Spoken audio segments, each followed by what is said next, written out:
Welcome to Bajirao Reddy institute. योजना विश्लेषण के नवंबर माह के इस अंक में हम हमारा संविधान और कानूनी सुधार वाले पहलू पर देखते हैं। इस माह की जो योजना है वह हमारे संविधान और कानूनी सुधार को लेकर है। इसके पहले पार्ट को हम देख चुके हैं, जिसमें हमने देखा है कि भारतीय संविधान का कैसे 75 वर्षों में विकास हुआ है, उसमें कैसे जीवंतता बनी हुई है, और फिर हमने एक दूसरे पार्ट उसी में ही देखा था कि कैसे भारतीय संविधान का 75 वर्षों में संवैधानिक विकास हुआ है संविधान संशोधनों के परिप्रेक्ष्य में। इस पार्ट में हम दो महत्वपूर्ण मुद्दों पर चर्चा करेंगे जो दिल्ली यूनिवर्सिटी के दो प्रोफेसरों, एक जो है ये तो प्रोफेसर हैं, दूसरे वाली जो है एसोसिएट प्रोफेसर हैं, इनके द्वारा ये लिखा गया है। थोड़ा टेक्निकल है लेकिन अच्छा लेख है। इसको हम जीएस के पर्सपेक्टिव से समझाने की कोशिश करेंगे, जिसमें से पहला है सामाजिक न्याय को बढ़ावा देने में भारतीय संविधान की भूमिका, यानी भारतीय संविधान कैसे सामाजिक न्याय को बढ़ावा देता है। ठीक है, इसको हम समझेंगे। ये प्रोफेसर रेखा सक्सेना जी का ये लेख है, जो कि दिल्ली यूनिवर्सिटी के पॉलिटिकल साइंस के हेड हैं और प्रोफेसर है। दूसरा है आपराधिक न्याय प्रणाली का बी औपनिवेशीकरण। हालांकि उसमें सुधार लिखा है लेकिन एक्चुअल में वो बी औपनिवेशीकरण है, और इसके लिए हम जो भारतीय न्याय संहिता या बीएनएस है उसका क्या प्रभाव रहा है उसको समझने की कोशिश करेंगे। क्यों ये बीएनएस का मूल्यांकन करने की ज़रूरत है, जैसा कि इसके जो प्रोफेसर हैं दिल्ली के लॉ कॉलेज से हैं, उनका कहना है कि बीएनएस को माना जा रहा है कि ये नई बोतल में पुरानी शराब है, यानी इसमें कुछ नया नहीं है। लेकिन इन्होंने दो तरीकों से या दो प्रश्नों का जवाब देकर ये समझाने की कोशिश करी है कि यह कहीं ना कहीं नई है, नई अवधारणा के साथ है, नई सोच के साथ है, और वो जो सोच है वो बी औपनिवेशीकरण की सोच है। ठीक है, तो आइए पहले देखते हैं सामाजिक न्याय को बढ़ावा देने में भारत के संविधान की भूमिका। देखिए, ये प्रोफेसर रेखा सक्सेना जी का लेख है। काफ़ी उसको कह सकते हो कि जब कोई इतना विद्वान व्यक्ति या कोई प्रोफेसर लिखता है तो वो थोड़ा सा उसका अप्रोच क्लासिकल हो जाता है, थोड़ा सा उसका अप्रोच जो है आप उसको कह सकते हो कि विद्वतापूर्ण हो जाता है। जबकि जीएस के लिए हमारे लिए ज़रूरत होता है कि हम उनके सामान्य पहलुओं को समझें। तो इसमें उन्होंने दिखाने की कोशिश की है कि जो भारत की मतलब जो बताने की कोशिश की है कि भारत का संविधान, जो संविधान से जुड़ी जो संविधानवाद की या कॉन्स्टिट्यूशनलिज्म की अवधारणा है, यानी कॉन्स्टिट्यूशन जो कुछ करने की बात रखता है, उसमें भारत का संविधान सुधारात्मक संविधानवाद है, रिफॉर्मेटिव जो है कॉन्स्टिट्यूशनलिज्म को अपनाता है। जबकि अमेरिकी संविधान जो है वह उदारवादी या लिबरल कॉन्स्टिट्यूशनलिज्म को वो बढ़ावा देता है। सुधारात्मक या रिफॉर्मिस्ट जो अवधारणा होती है वो एक तरह से आप उसको समझिए कि जो इकोनॉमी में जो वेलफेयर स्टेट की होती है वो होता है, और जो उदारवादी या लिबरल होता है वो जो लेसेस फेयर या मुक्त राज्य की अवधारणा होती है, या जिसे नियामकी राज्य कहते हैं, वो होता है। इसमें जो संविधान होता है वो सामाजिक परिवर्तन का एक नेतृत्वकर्ता या वाहक होता है, और भारत के संविधान के संदर्भ में ये कई सारी चीज़ों में दिखाई देता है। जैसे भारत का संविधान सामाजिक क्रांति का माध्यम है। ये ऑस्टिन ने कहा है कि भारत का संविधान सामाजिक क्रांति का माध्यम है, और भारत के संविधान के कई सारे प्रावधान हैं जो ये दिखाई देते हैं कि एक्चुअल में भारत का संविधान एक राज्य को मजबूत बनाता है, और राज्य से ये डिमांड करता है, ये उम्मीद करता है, ये आशा करता है, बल्कि ये निर्देश देता है कि वह सामाजिक आर्थिक न्याय के लिए समाज के जो कमजोर वर्गों में पड़े हुए लोग हैं उनके उत्थान के लिए प्रयास करे, और जो ऐतिहासिक रूप से उनके साथ अन्याय हो रहा है उसको दूर करे। तो ये लेख उसी को बहुत अच्छे तरीके से व्याख्यायित है, एक नया पर्सपेक्टिव समझने की कोशिश करे दे रहा है। आइए जरा इसको हम देखते हैं। तो देखिए, भारतीय संविधान एक सुधारवादी संविधान है। अब ये सुधारवादी संविधान है, इसके पहले इसका मतलब है कि संविधानवाद को समझ लें और सुधारवाद को। जैसे संविधानवाद वो अवधारणा होती है जो मान के चलती है कि सारी चीज़ें, सारा जो तंत्र व्यवस्था है वो संविधान के भावनाओं के अनुरूप चलता है, और रूल्स ऑफ द लॉ उसका मेन भूमिका होती है। अब यहाँ पे सुधारवादी संविधानवाद है, ये थोड़ा सा आप कह सकते हो कि विद्वतापूर्ण, या आप इसको कह सकते हो कि क्लासिकल अप्रोच हो गया है, स्पेशलिस्ट अप्रोच हो गया है। लेकिन इसमें कुछ जो कहने की बात है बहुत सिंपल है कि ये सुधारवादी संविधानवाद वो कहता है जो कि व्यवस्था में सुधार करने की बात करता है, और इसको आप उदारवादी संविधानवाद से अंतर करके देखेंगे। उदारवादी संविधान राज्य पर नियंत्रण लगाने की बात करता है, राज्य को कुछ सीमित क्षेत्रों में रखता है, बाकी क्षेत्र व्यक्ति और समाज के लिए छोड़ देता है। जबकि सुधारवादी संविधानवाद राज्य को एक्टिव भूमिका में लाता है।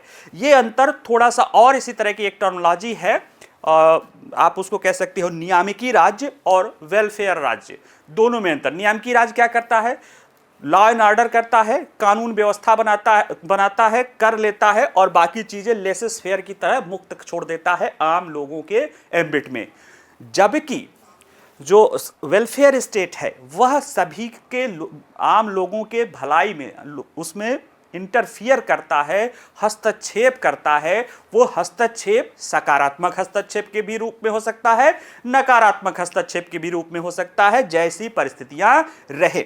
इसी तरह की अवधारणा जिसे जब देखिए, जब सेकुलरिज्म की परिभाषा की जाती है तो भारत में जो पश्चिमी सेकुलरिज्म है वो अवधारणा यहां से अलग हट जाती है। क्यों? क्योंकि यहां पे हमारा सेकुलरिज्म या पंथ निरपेक्षा वसूली सेकुलरिज्म हो जाता है, जिसमें यह बात कही गई है कि जैसे पश्चिमी सेकुलरिज्म है कि राज्य व्यक्तियों के धार्मिक मामलों में हस्तक्षेप नहीं करेगा, वो छोड़ देता है, जब यानी उससे बिल्कुल अलगाव की बात करता है। जबकि भारत का सेकुलरिज्म एक वसूली, एक कह सकते असूल, मतलब जो वो एक स्थिति में है जिसमें वो जरूरत पड़ने पे सकारात्मक हस्तक्षेप भी कर सकता है।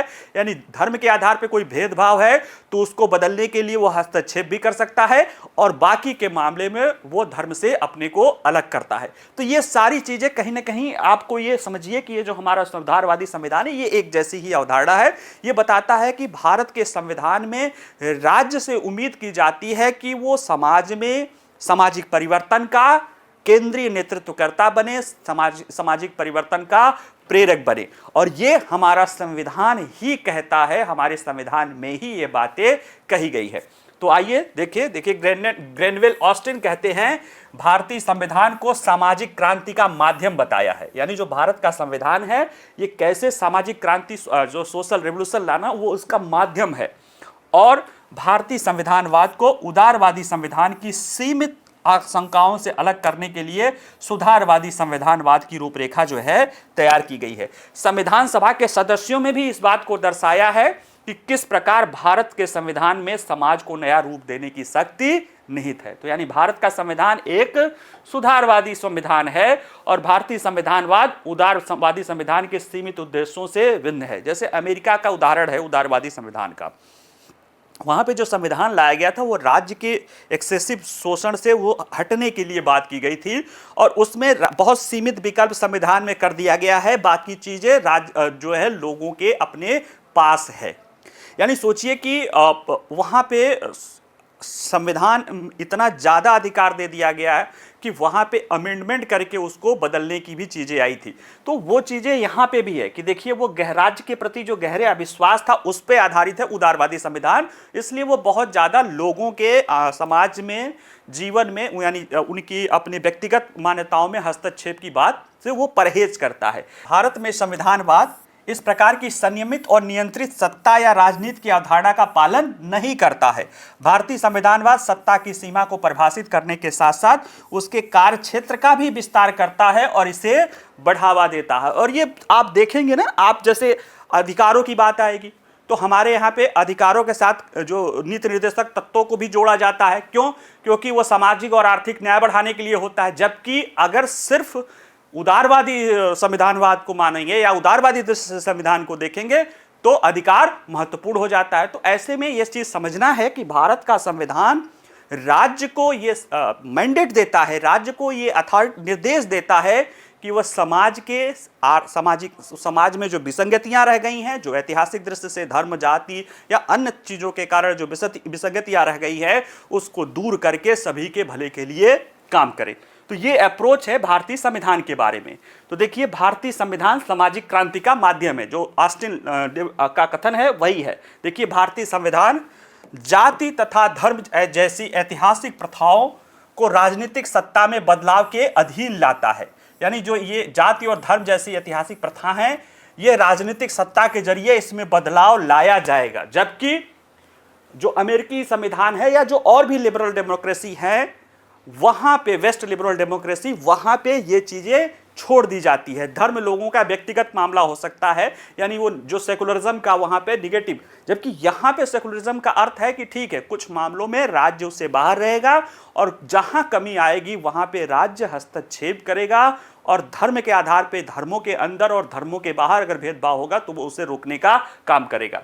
और देखिए ये क्यों करता है, क्योंकि समाज को स्थापित सामाजिक वर्गीकरण की बाधाओं को मुक्त कराना है और स्वतंत्रता, समानता और न्याय के एक नए युग की शुरुआत करना है। इसलिए भारत के संविधान को सामाजिक क्रांति का माध्यम माना गया है। भारतीय संविधान संवैधानिक सिद्धांतों में उल्लेखनीय प्रगति का भी प्रतीक है, क्योंकि यह ऐतिहासिक रूप से सत्ता से वंचित के रहे लोगों को अस्तित्व का एक ठोस आधार प्रदान करता है, जिन्हें अन्य लोगों की तुलना में विशेष अधिकार दिए गए थे। उसके आधार पर जो है, यानी अन्य लोगों की तुलना में विशेष अधिकार देके वंचित वर्गों के लोगों को, जो पहले अस्तित्व के लिए ही संकटग्रस्त था और जो कह सकते हैं निचले पायदान पे दमित थे, शोषित थे, उनको भी ऊपर लाने का भारत का संविधान काम करता है। और भारतीय संविधान को स्वीकार किए जाने के साथ ही करोड़ों लोगों के जीवन में बदलाव आया, विशेष रूप से गरीबी के में रहने वाले लोगों को। क्यों? क्योंकि पहली बार समान अधिकार प्राप्त होने और उसके साथ समान व्यवहार होने लगा, समान अधिकार भी मिला और समान व्यवहार भी हुआ। ये लक्षण भारतीय संविधान के साथ आया। अब ये कैसे दिखाई देता है, ये तो चलो हमने इसकी फिलोसफिकल व्याख्या कर ली, इसकी हमने सैद्धांतिक व्याख्या कर दी।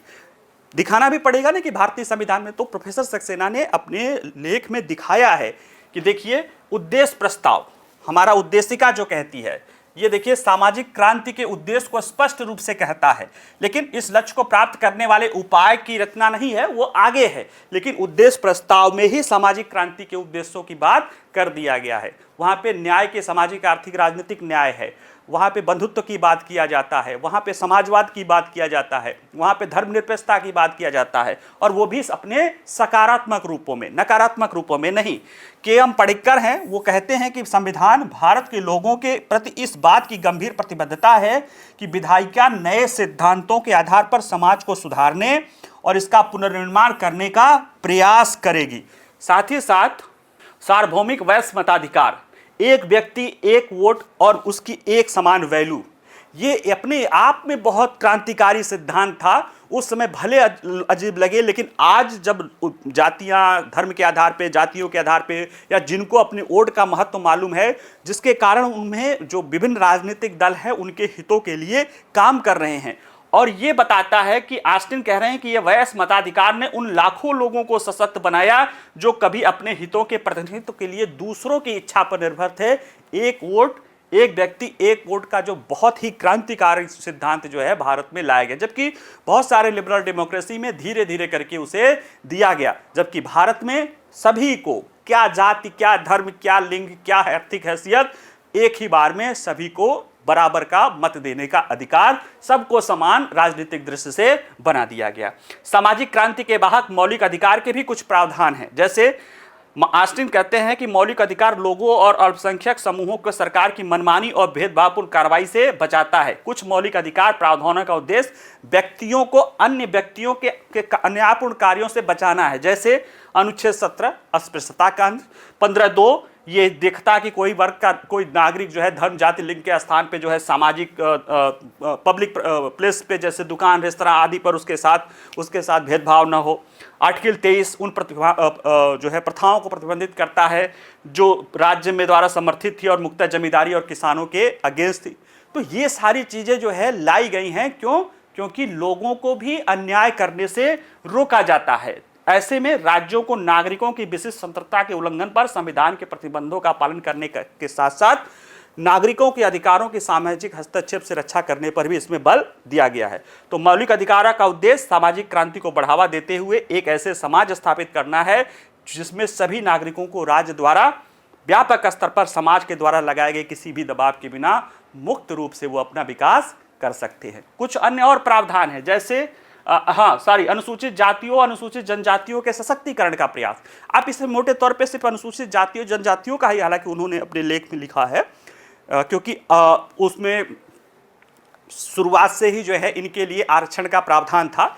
लेकिन अभी देखिए 106वां संविधान संशोधन के जरिए महिलाओं को भी आरक्षण की व्यवस्था कर दी गई है, और विभिन्न सारे जो है नौकरियों में आदि में जो अफर्मेटिव एक्शन है वो भी कहीं ना कहीं हमारे संविधान के जो सुधारवादी संविधानवाद है या सामाजिक न्याय का रास्ता दिखाता है वो उसको बताता है। कुछ और भी प्रयास की बात ये करते हैं कि कुछ अन्य महत्वपूर्ण प्रावधान भी हैं, जैसे वी द पीपुल, हम भारत के लोग, या जो हम लोग, हम हैं वी, ये हमें बताता है कि हम जाति, धर्म और जो आप पहले की चली आ रही विविधता उससे ऊपर हटके एक हमारा अलग पहचान है, और ये हमारे अंदर क्या देता है, एक नई पहचान की चेतना देता है कि हम सारे भारत के लोग बराबर हैं।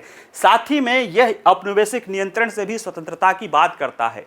देखिए, संविधान सभा का गठन कैबिनेट मिशन के तहत हुआ था, और संविधान बनने के बाद संविधान को जब हमने 26 नवंबर 1949 को, यानी आज से कल से 75 साल, यानी आज से 75 साल पहले जब हमने उसे अधिनियमित, आत्मर्पित और अंगीकृत किया था, तो वो भारत के लोग ही थे।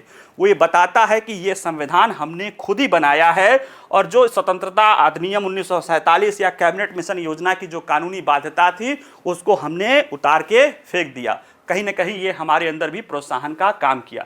समानता का अधिकार, औपचारिक समानता के विचार से परे जाकर ये वास्तविक अर्थ में समानता के विचार करता है, यानी जिसमें वंचित वर्गों के हितार्थ विशेष सुरक्षात्मक कानून भी हैं और गैर कानूनी भेदभाव भी नहीं है, यानी कानून का भेदभाव भी नहीं है और उन्हें सकारात्मक रूप से कानून का संरक्षण भी है, यानी जो कहते हैं विधियों का समान संरक्षण और विधियों के विरुद्ध जो है जो समानता वाले जो पहलू हैं, दोनों पहलू इसमें हमारे संविधान ने ये दिया है। राज्य के नीति निर्देशक तत्व कहा जाता है कि जो मौलिक अधिकार है, हालांकि उसमें से कई सारे सामाजिक न्याय की भी बात करते हैं, लेकिन वो ज़्यादातर राजनीतिक प्रवृत्ति के हैं।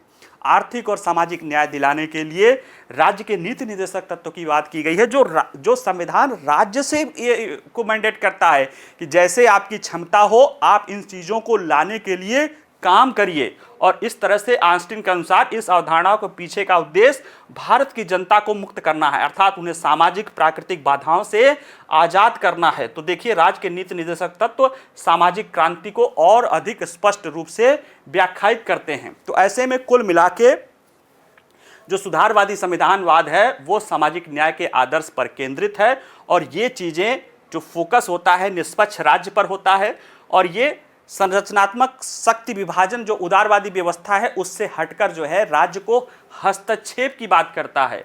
और ये भारतीय संविधान का कार्य है कि राजनीतिक व्यवस्था को व्यवस्थित करने के साथ साथ सामाजिक व्यवस्था को भी इस प्रकार समायोजित किया जा सके कि राजनीतिक व्यवस्था के साथ वो सामंजस्यपूर्ण हो सके, यानी सिर्फ राजनीतिक स्तर पर न्याय या समानता न हो, वह व्यापक स्तर पे सामाजिक अन्यायों को भी दूर करके सामाजिक न्याय लाए, सामाजिक समानता लाए, और भी व्यापक स्तर पे वो आर्थिक पहलुओं को भी ये समाहित करने की कोशिश करता है। और इस तरह से ये बात साबित होती है कि भारत का संविधान सामाजिक न्याय को लाने, सामाजिक समानता को लाने, सामाजिक क्रांति को लाने का एक वाहक है, क्योंकि भारत की संविधान सुधारवादी संविधानवाद की अवधारणा को या वेलफेयर स्टेट को क्या करता है, अपनाता है। ठीक है, चलिए अगला देखते हैं। अगला है अपराध प्रणाली का बी उपनिवेशीकरण, डीकोलोनाइजेशन। पहले बी उपनिवेशीकरण की अवधारणा बता दें।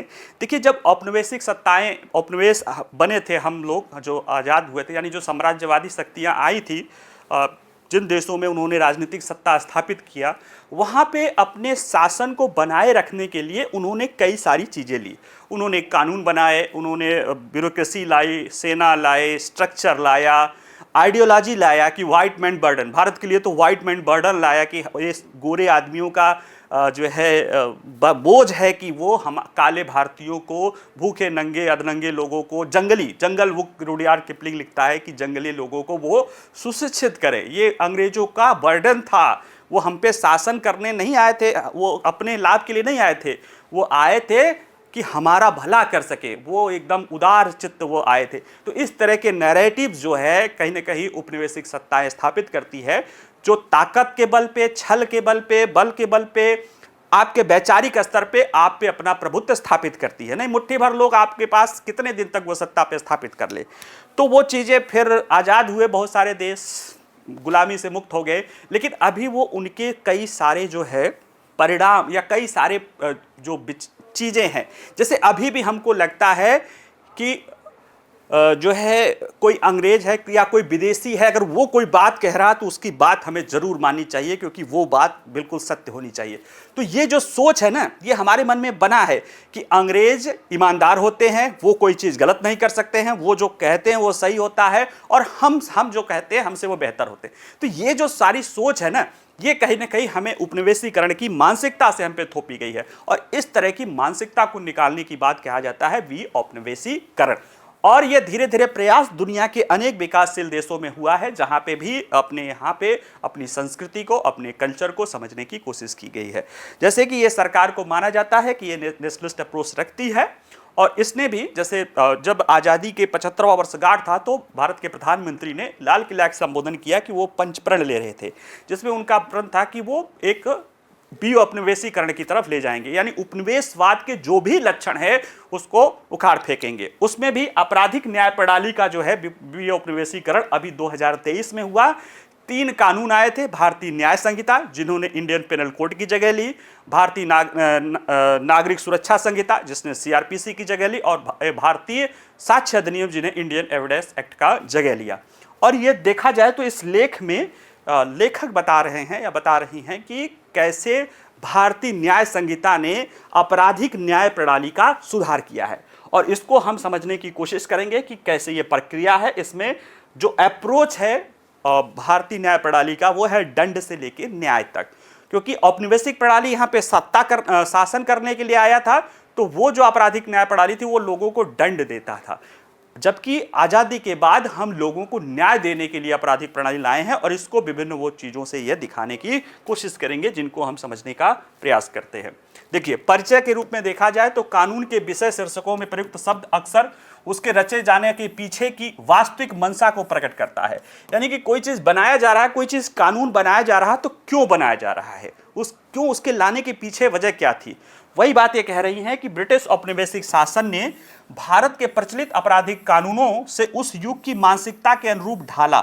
वो कानून 1857 की क्रांति हुई थी, इसके बाद देख ही रहे थे कि हमें भारतीयों पर दबाव बनाना है, उसके लिए 1857 के बाद ब्रिटिश संसद के द्वारा कई सारे कानून लाए गए थे। क्यों लाए गए थे?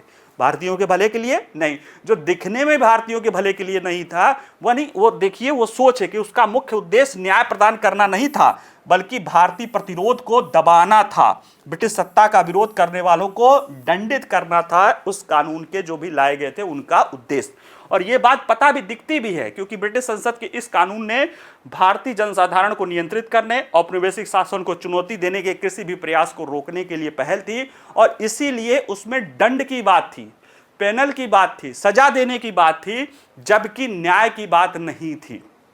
अभी कुछ दिन पहले एक न्यूज़ था कि सुप्रीम कोर्ट के जजेस लाइब्रेरी में एक लेडीज जस्टिस या न्याय की देवी की नई मूर्ति लगी है। उनकी आंख पर पट्टी नहीं है, उनके हाथ में जो पहले के हाथ में लेडी जस्टिस के हाथ में जो तलवार था उसके जगह संविधान है या किताब, संविधान की किताब है, और आंखें खुली हुई हैं। ये अप्रोच बताता है कि पहले की जो लेडी जस्टिस थी वो न्याय का देवी दंड देती थी, अब की न्याय की देवी न्याय करती हैं, अफर्मेटिव अवेयर होकर न्याय करती हैं। जो अभी इसके पहले जो संविधानवाद में दिख रहा है ना, वो चीज़ें न्याय प्रणाली में भी दिखाई देनी शुरू हो गई है विऔपनिवेशीकरण के रूप में। देखिए, आपराधिक न्याय प्रणाली में विऔपनिवेशीकरण की प्रक्रिया ये कहती हैं कि स्वतंत्रता के बाद हमें अपने आपराधिक न्याय प्रणाली को भारतीय अनुकूल से, यानी हम 75 साल हमारे स्वतंत्रता के हो गए, और हम आज भी आपराधिक न्याय प्रणाली वही ब्रिटिश जमाने की लेकर चल रहे हैं, जबकि अप्रोच क्या था, हम पे शासन करना है, हमको दबा के रखना है। वही आपराधिक प्रणाली से अभी तक हम गवर्न हो रहे थे। लेकिन इस जो 3 नए आपराधिक कानूनों की शुरुआत होती है, इसने उपनिवेशवाद को समाप्त करने की दिशा में जो सरकार द्वारा जो है कदम है, वो सही ढंग से उठाया हुआ कदम है। और इसमें कह रहे हैं कि ये 3 नए आपराधिक कानून हैं। देखिए, भारतीय न्याय संहिता BNS 2023, ये इसको पहले IPC इंडियन पेनल एक्ट 1860, इसके जगह भारतीय न्याय संहिता लाई गई है। भारतीय नागरिक सुरक्षा संहिता ये 2000, ये बीएनएसएस, इसे सीआरपीसी 1973 के जगह लाया गया है। देखिए ये है 1973, लेकिन ये चला आ रहा है 1872 के ही कानून से। भारतीय साक्ष्य अधिनियम, ये पहले इंडियन एविडेंस एक्ट था। इन सबको 1 जुलाई 2024 से लागू कर दिया गया है। और देखा जाए तो जैसे ही ये पहली बार संसद में पेश किया गया, तो उसके बाद भी कई सारे विरोध आलोचक इसको कहते हैं कि ये इसमें कुछ भी नया नहीं है, जो चीज़ें वहाँ है उसको उठा के यहाँ पे रख दिया गया है। और एक तरह से एक कहावत है कि जैसे नई बोतल में पुरानी शराब, तो ये वही चीज़ें हैं। तो ये कह रही हैं कि अगर हमें देखना है कि मुख्य तर्क यह है कि इसमें कोई बड़े बदलाव नहीं है, केवल धाराओं में फेरबदल किया गया है। ये कह रही हैं लेखिका कि नहीं, ऐसा नहीं है। इन सुधारों की आवश्यकता का आकलन करना और न्याय वितरण प्रणाली पर उसके संभावित प्रभाव का पता लगाना महत्वपूर्ण है। इसके लिए हमें दो बातें जानना होगा कि जो भारतीय न्याय संहिता है 2023, वह भारतीय दंड संहिता 1860 से किस रूप में भिन्न है, और दूसरा बीएनएस के तहत जोड़े गए प्रावधान और उनकी प्रासंगिकता आज के संबंध में क्या है। अगर हम इसको समझ लें तो ये जान जाएंगे कि ये भारतीय न्याय संहिता वर्तमान में नई अवधारणा है कि वही नई बोतल में पुरानी शराब है। तो पहले देखते हैं कि ये जो है दंड संहिता, न्याय संहिता, तो इसमें दंड और न्याय का ही अंतर है। बाकी तो अगर हिंदी अनुवाद कर दो तो एक ही है। यहाँ पे दंड संहिता था, यहाँ पे न्याय संहिता है, ठीक है। हालांकि यहाँ पे इंडियन पेनल कोड है, इंडिया था, और यहाँ पे भारत है, तो ये भी एक अवधारणा है। तो आइए जरा हम देखते हैं कि आपराधिक न्याय प्रणाली में दंड से न्याय तक का सफर क्या है। तो अंतर क्या दिखाई दे रहा है, देखिए आईपीसी और बीच का अंतर जो दंड और न्याय का है। न्याय संहिता दंड न्याय पर बल देती है, जबकि आईपीसी मुख्य रूप से दंड पर बल देती है। न्याय किसे मिलेगा, पीड़ित को। दंड किसे मिलेगा, दोषी को। दोनों एक है, देखने में लगता है कि प्रक्रिया एक है, लेकिन अप्रोच अलग है। न्याय में पीड़ित के प्रति सकारात्मक दृष्टिकोण अपनाया जाता है और दंड में दोषी के प्रति नकारात्मक दृष्टिकोण अपनाया जाता है। और देखिए ये अगर भारतीय नागरिक सुरक्षा संहिता और भारतीय साक्ष्य संहिता के साथ मिला के देखेंगे तो ये चीजें और भी स्पष्ट हो जाती है। जैसे न्याय की अवधारणा पश्चिम के न्याय की अवधारणा से थोड़ी अलग है। भारत में न्याय क्या है, दर्शन में, राष्ट्र में न्याय क्या है कि कमजोर लोगों को राष्ट्र विरोधी या अराजकतावादी ताकतों को बचाने की बात किया जाता है। मत्स्य न्याय क्या है कि ताकतवर बड़ी मछली छोटी मछली को खा जाती है, उससे बचाने की लोगों की कोशिश की जाती है। हमारे यहाँ पे मत्स्य न्याय से बचाने को न्याय कहा जाता है, और इसका प्रमुख उद्देश्य क्या है, समाज के कमजोर वर्गों की रक्षा करना है। इसमें भारतीय न्याय संहिता इस जिम्मेदारी को प्रभावी ढंग से निभाती है। कैसे, महिलाओं और बच्चों की सुरक्षा पर विशेष रूप से बल दिया गया है।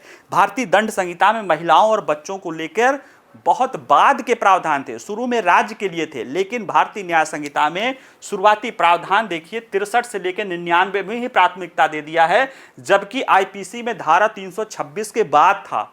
यहाँ पे धारा 63 से लेकर 99 के बीच में ही जो है न्याय संहिता महिलाओं और बच्चों को लेकर यह बात किया गया है। महिलाओं और बच्चों के खिलाफ कई नए अपराध सामने आया है, उसको भी जो आईपीसी नहीं कवर कर रहा था, भारतीय न्याय संहिता में वो चीजें कवर की गई। इसके लिए महिलाओं और बच्चों के खिलाफ अपराधों के लिए जो दंड है उसमें भी काफी वृद्धि की गई है, ताकि उन पर निवारक प्रभाव आए। यानी एक तरह से महिलाओं और बच्चों को विशेष सुरक्षा इसमें दी गई है। राष्ट्रीय सुरक्षा से संबंधित कई अपराध इसमें शामिल किए गए हैं। देखिए राष्ट्रीय सुरक्षा, राष्ट्र की एक मजबूत राष्ट्र ही मत्स्य न्याय से बचा सकता है कमजोर लोगों को। ऐसे में एक राष्ट्र के प्रति जो भी खतरा है, चाहे आंतरिक हो चाहे बाह्य हो, उसके निपटने की प्रयास भारतीय न्याय संहिता में की गई है। आईपीसी में भी किया गया था, लेकिन वहां पे राष्ट्र से मतलब नहीं था, वहां पे भारत देश को वो बचाने की कोशिश नहीं कर रहे थे, वो औपनिवेशिक सत्ता या जो वहां की औपनिवेशिक सरकार है उसको। इसलिए यहाँ भारतीय दंड संहिता में वो राजद्रोह है, बीएनएस में उसे राष्ट्रद्रोह के रूप में देखा गया है। राष्ट्र की एकता अखंडता को जो चोट पहुंचाने वाली चीजें हैं उस पे इसमें बल दिया गया है। और अब एक तो हमने देख लिया कि कैसे उसमें परिवर्तन है, न्याय से जो है दंड से न्याय की तरफ परिवर्तन है, और क्या कुछ ऐसे सुधार किए गए हैं, क्या कुछ ऐसे बीएनएस में प्रावधान किए गए हैं, उनकी वर्तमान में प्रासंगिकता को समझने की कोशिश करते हैं। तो देखिए बीएनएस के तहत जोड़े गए कुछ नए प्रावधान और उसकी प्रासंगिकता। जैसे महिलाओं और बच्चों के खिलाफ नए अपराधों पर बात की गई है। पहला है धोखे से यौन संबंध बनाना। बाकी जो पहले के चल रहे थे वो तो थे ही, धोखे से यौन संबंध बनाना, या जो आप कह सकते हो ना कि लोग जो पहचान छुपा के प्रेम करते थे, शादी करते थे, और उस तरह के लिए कोई सजा का प्रावधान नहीं था। इसमें व्यवस्था की गई है कि पहचान छिपाकर विवाह करने के कई मामले सामने आए हैं और मीडिया का भी ध्यान आकर्षित किया है, लेकिन न तो नीति नियंत्रण और न ही कानून इस तरह की चीजों को देख पा रहा था। भारतीय न्याय संहिता के धारा 69 के तहत यह उल्लेख किया गया है कि कोई भी धोखे से या किसी महिला से शादी करने का वादा करके उसे पूरा करने के इरादे के बिना उसके साथ यौन संबंध बनाता है तो ऐसा यौन संबंध हालांकि बलात्कार के अपराध की श्रेणी में नहीं आएगा, लेकिन उसे 10 साल तक की अवधि के कारावास से दंडित किया जा सकता। पहले अगर वो सहमति से सेक्स है तो बलात्कार नहीं होगा, धोखे का मामला है। लेकिन अब अगर वो ठीक है, झूठ बोल के आपने संबंध व्यक्तिगत सहमति से बनाया है, लेकिन बाद में आप उससे मुकर गए हैं या पता चला कि आपकी पहचान झूठी है, तो आपको 10 साल तक की सजा हो सकती है। ये महिलाओं के सामने जो नए अपराध हैं उससे बचाने की बात ये कह रहा है। बच्चे के अपराध करने के लिए भाड़े पर लगाने से रोकना। पहले क्या होता था कि बच्चों को 18 साल तक के बच्चों को जुनाइल जस्टिस यानी उनको जुनाइल मान के उनको सुधरने के लिए भेज दिया जाता है, और उन पे चाहे कितना भी गंभीर अपराध हो, हालांकि 16 से 18 के लिए कुछ मामलों में अलग किया गया है, लेकिन उन्हें मुक्त किया उन्हें जो है दंड नहीं होती थी। इसका फायदा उठाते थे अपराधी प्रवृत्ति के लोग। वो क्या करते थे कि बच्चों को अपराध में कर लेते थे। अब अगर वो पकड़े भी जाते थे तो उनको कोई सजा नहीं होती थी, और जो अपराधी लगाया है उसको भी कोई सजा नहीं होती थी। इसमें प्रावधान किया गया है कि कोई भी किसी भी बच्चे को अपराध करने के लिए भाड़े पर लगाता है, नियुक्त करता है, उसे कारावास से दंडित किया जाएगा, जो 3 साल से कम नहीं होगा, लेकिन उसे 10 साल तक बढ़ाया जा सकता है, उसे जुर्माना भी भरना पड़ेगा, और यदि अपराध किया जाता है तो उस अपराध से प्रदान करने के लिए सजा भी दंडित किया जाएगा, जैसे कि अपराध उस व्यक्ति द्वारा स्वयं किया गया है। यानी अब अगर कोई बच्चा अपराध करते पकड़ा जाता है और कोई उसको जानबूझ के इंगेज किया है, तो बच्चा का तो चलो जेनॉइल में चला जाएगा, लेकिन वो 2 तरह के अपराध, एक तो वो बच्चे को अपराध में लगाने के कारण वो दंडित किया जाएगा, दूसरे वो जो अपराध हुआ है यानी उस बच्चे ने किसी की हत्या कर ली तो वो जो सजा है वो भी मिलेगा, और ये जो सजा बच्चे को अपराध करने की ही ये भी मिलेगा। उद्देश्य बच्चे को इस तरह की बच्चों के जीवन को इस तरह के खतरनाक जो कुकृत्य होते थे उनसे बचाने रखने की कोशिश। अब जैसे कोई भीख मांगवाता है, भीख मांगना अपराध है ना, बच्चे को तो आप सुधार गृह में क्या कर सकते हैं, लेकिन भीख मंगवा रहे हो या चोरी करवा रहे हो, बच्चा पकड़ा गया तो चोरी की जो सजा होगी वह भी जिसने करवाया उसको मिलेगा, और जो इस तरह से बच्चे को अपराध में लगने की जो गंभीर सजा है वो भी लग जाएगी। तो कहीं ना कहीं ये बच्चों को सुरक्षित करने की इसमें कोशिश की गई है। मानव शरीर के विरुद्ध नए अपराध, जैसे भीड़ द्वारा हत्या करना, एक नया आया है मॉब लिंचिंग की अवधारणा।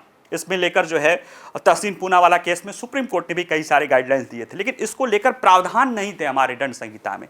इसमें किए गए हैं कि व्यक्तियों को समूह, नस्ल, जाति, समुदाय यानी जो मॉब लिंचिंग की अवधारणा है उसको इसमें धारा 103(2) के तहत विशेष रूप से ये इसमें शामिल कर लिया गया है। स्वेच्छा से गंभीर चोट पहुंचाने के बारे में कई बार कोई आप जैसे कोई किसी के साथ कोई आप अपराध करते हो और उसके कारण किसी का जीवन गंभीर रूप से क्षतिग्रस्त हो जाता है, तो पहले उसके लिए आप दोषी नहीं होते थे।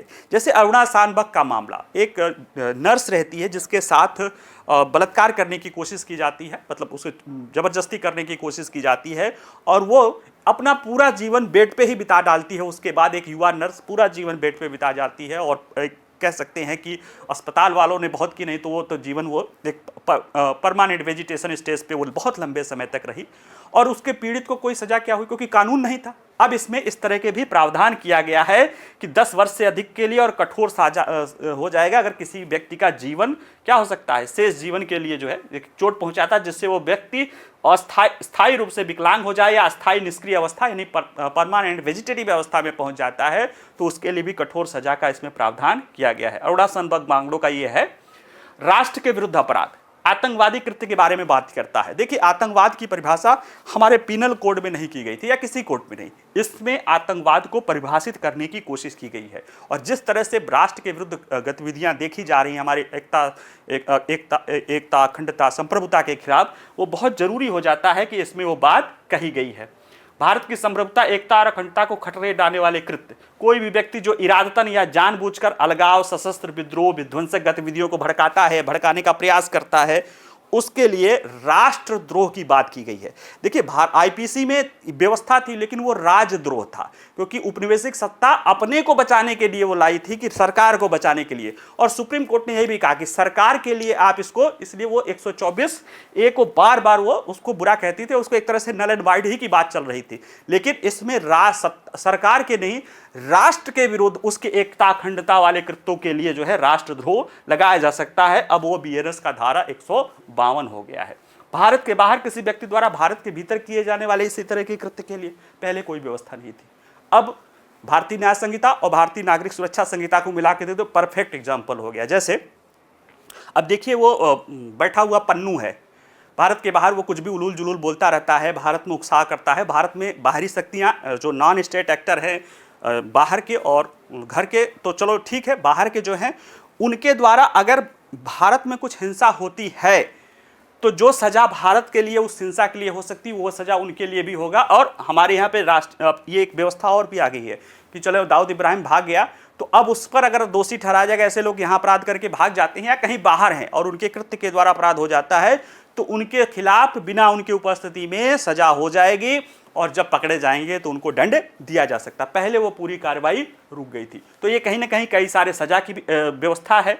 और देखिए एक नई सजा की भी व्यवस्था करता है कि धारा 4 है वो सामुदायिक सेवा को सजा के रूप में देता है कि अगर कोई पहली बार अपराध कर रहा है, गंभीर प्रवृत्तियां अपराध नहीं है, तो उसे प्रायश्चित करने का या समुदाय सेवा की करने की बात की गई है। ये भी भारत की न्याय अवधारणा से जुड़ी हुई अवधारणा है। तो ऐसे में हम देखते हैं, ये लेखिका बताती हैं कि जो प्रोफेसर हैं बताती हैं कि भारतीय न्याय संहिता निश्चित रूप से हमारी आपराधिक प्रणाली में बदलाव है, भी उपनिवेशीकरण है।